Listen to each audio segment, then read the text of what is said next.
So, good evening and welcome. It's a Thursday evening here. I'm off work and I have to apologise for not making a video last week, but I just basically didn't feel equal to it. I don't like talking about, well, mental health and stuff like that because I don't like going on about it. But it sort of came between me and some projects and a little bit work as well. It might have been because I was just gearing myself up to have a week off because I have been off this week from work. But um, I just didn't feel equal to sitting there and making a big edit on a video. So, long story short, I didn't. And I regret it a little bit now. So I wanted to make this video just to tide over and then before I continue like try and make another video next week, I'll try and get some proper video done, try and actually get a schedule for this going, which I've tried and failed many times. I'm terrible at organising myself. But it causes to think that I do get into fettles, by fettles I mean moods, that I do, find it difficult to deal with normal things. And I try not to talk about them too much because I see the slippery slope of pity hunting. And I have some experience with people who have went down this road, and I was just thinking about a young laddie I knew many years ago. He won't be a young laddie anymore. I was only in my 20s when I knew him, so that will be more than 20 years ago now. And he was something of a sorry case. Obviously, I won't name him, but quite frankly, I don't know anything about his sexual preferences or any such things. I do know at the time I knew him, we were both part of a church. I am no longer part of a church. I don't know if I ever mentioned that. That's something else that got knocked on the head 20 years ago. I came to dislike churches, but through limited experience. But this laddie had come to this church. He was perhaps 16, between 16 and 18, and I think a lot of it was he had a lot of trouble at school. He was a very small, slight lad. I don't think he was particularly at odds with his family, but I met his family, and well, I don't want to sit here and talk shit about his family, but the kind of phrase, the clues were there, especially with his older brother, who was, well, we'll not go into it. And this poor laddie was a sympathy hunter. He really, really needed sympathy and attention. I don't know if he got the attention, he would just have the sympathy. He would just, I don't know. I don't know if he just wanted attention and got it through generating sympathy in people, or he actually needed the sympathy exclusively. He needed people to feel sorry for him, and it caused some issues, obviously. I mean, I hope he's all right now. He's very likely in his late 30s or 40s at least now. I hope his life has become better. I know I was a bit of a sorry case for other reasons when I was in my teens. I do hope he's better now, but when I knew him back then, he was an absolute plight. And then he thought that if he went to this church, and I won't piss on everybody's beliefs and religions, but a lot of people do fall into religions perhaps for the wrong reasons, and I do believe this young laddie was one of them. And it sounds terrible, but it was generally known that he had attempted suicide at least twice before I knew him. And which is obviously terrible. And the third time, and when I knew him, he once again attempted suicide. And I was at a church group, and somebody rushed in and said, such and such has tried to kill himself. And I literally said, what, again? Which is a little bit, perhaps I should have phrased it a bit differently, but at this point, I think I myself and others were fairly certain that he didn't really want to kill himself. He just wanted people to notice him and feel sorry for him. The incident in question, apparently he'd taken sleeping tablets, and when somebody said he'd taken sleeping tablets, I went, well, how do you fake suicide with sleeping tablets? And he and my brother, who was at university at the time, actually said, no, that's the easiest way to fake it. He says, there's a certain amount you take, and that'll make you ill, but it won't kill you. So you'll be lying around, rolling about in your own sick, but you're not in any particular danger. So that's what happened. So of course it got mentioned at the church, and he got all the sympathy. Oh, you're all right. I don't think there was anything else anybody could do. But that is a state that some people get into, and it is one of the reasons that I if I have to talk about my own depression, let's call it what it is. I'm often a miserable cunt, often without reason. I can't be quite down on myself. I can't be quite down on a lot of other people. But that's it is what it is. We've all got a cross to bear, haven't we? But it is one of the reasons I try not to use it as an excuse too much. This is a quick edit where I do recall a time where it was the first case I was having. I don't want to go into details, but suffice to say, I'd got myself into a situation that I shouldn't have been in, and it was causing me great concern. And I really just wanted people to know I was bad, but I didn't want to tell them I was bad. And I literally did have the cupboards open to look for sleeping tablets so I could make myself bad. And then I thought to myself, well, what the fuck are you doing, Paul? So I slammed the cupboard shut, and I just picked the first number on my phone that I thought would answer. And I went, look, mate, don't answer any questions. Don't ask us any questions, but just talk about something. So he asked us about football, and I said I don't watch football, but yeah. And then oddly, I went and watched Grand Designs, which was a homemaking program, and felt better after that. But yeah, it is what it is. I've only taken time off work in my job, which I've worked for 22 years. I've taken time off work for depression twice, and that was when something big happened, a death and a breakup. I don't know if I've been over this before, and I felt that if I went into work, not only was my health in danger, but my job was in danger because I wasn't in control of my emotions at the time. And it did actually happen that then when I returned to work the second time, I did lose my temper with somebody, which is, I wouldn't say it's never happened, but it's certainly, well, it's not the best thing. And quite frankly, you need the patience of a saint, but I was heard to physically threaten him. I told him if he didn't shut up, I'd put him through a window. And then I left the room with a great rush, and that got me into trouble. And I was, well, you can't complain, can you?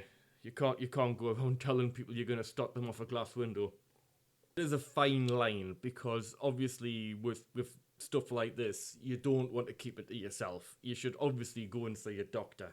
When one of the things I faced is in the the 90s and the early noughties, perhaps. It was just becoming a thing, to my awareness at least, that you could actually go and tell somebody you couldn't cope.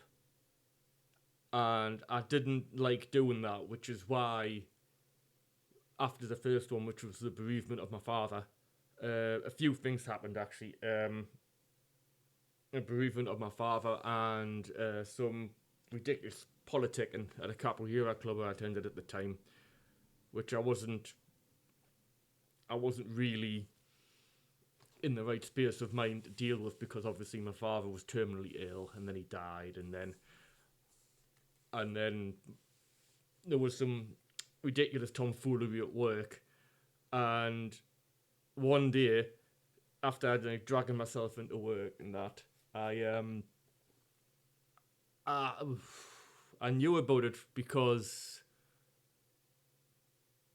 it was November, and in America you have Veterans Day, and in England you have Armistice Day. And my father, for about 12 years, was a member of the Territorial Army, which is the reserves, and he very much enjoyed going to the parade on Armistice Day, put his medal on, and march with his friends. And I always felt I didn't have the right to march with him, even though he offered a few times, because although I had myself been the TA, the reserves, I felt I hadn't been good enough in the reserves to march. I thought it was incredibly pretentious of me. He even offered.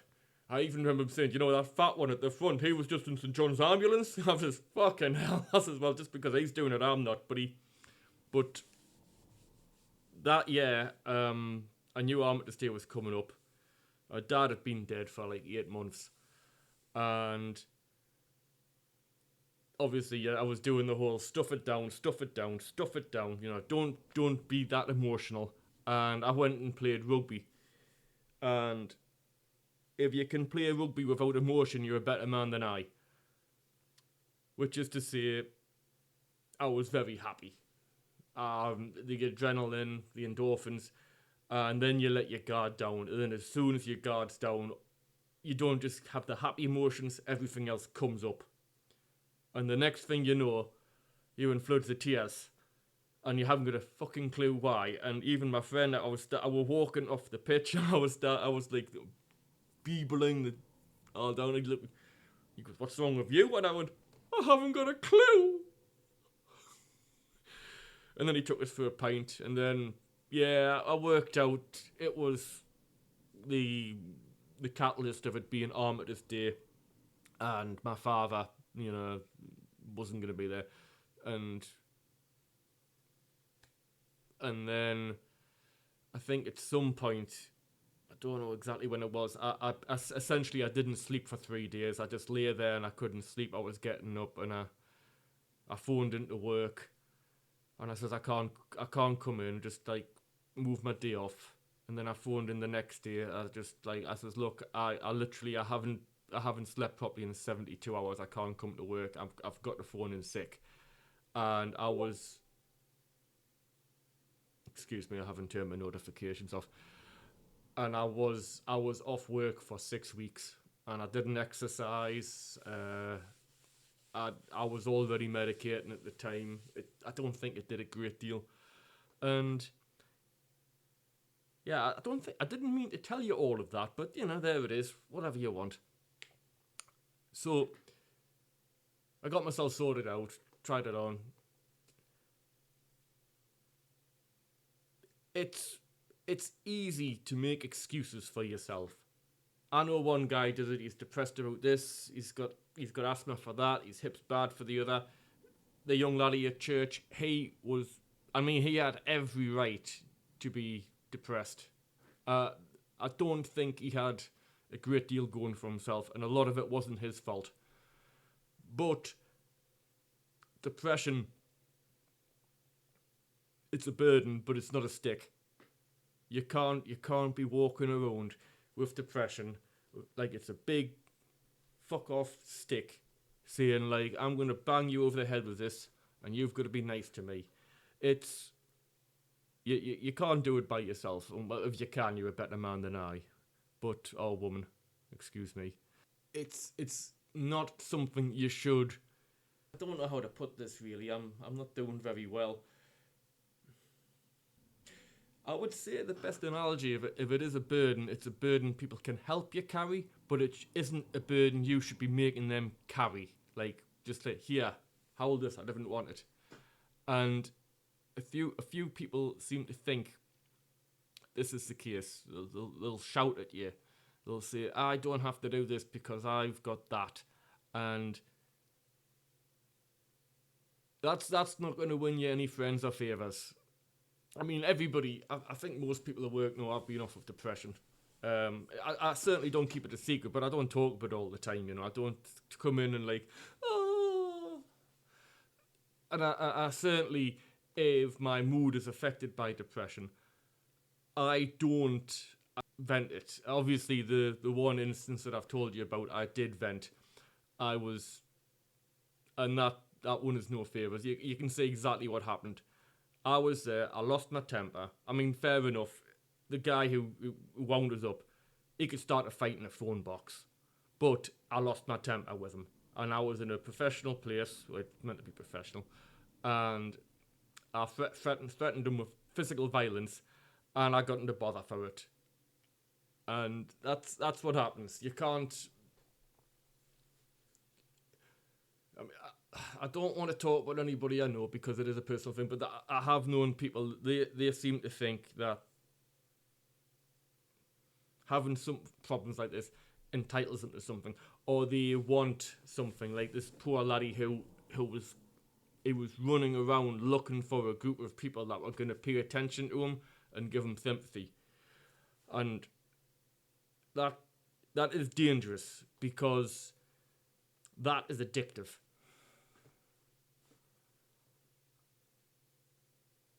So don't do it. I suppose that's what you can say. Just take whatever you got there and just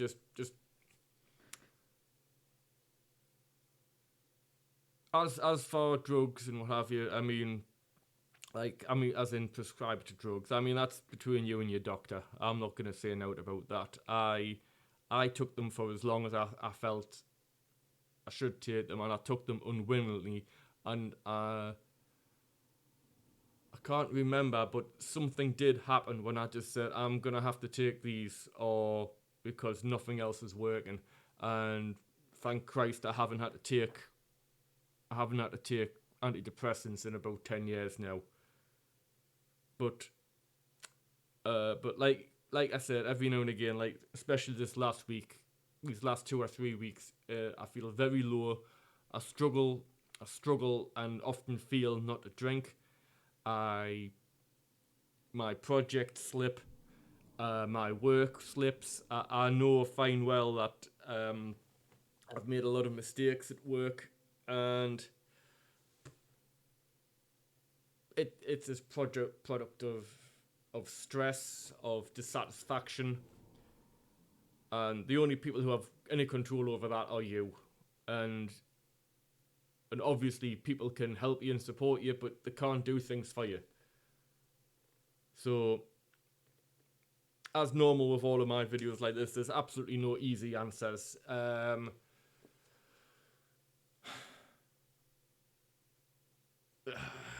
Suck it up is not the best advice, but it's a start.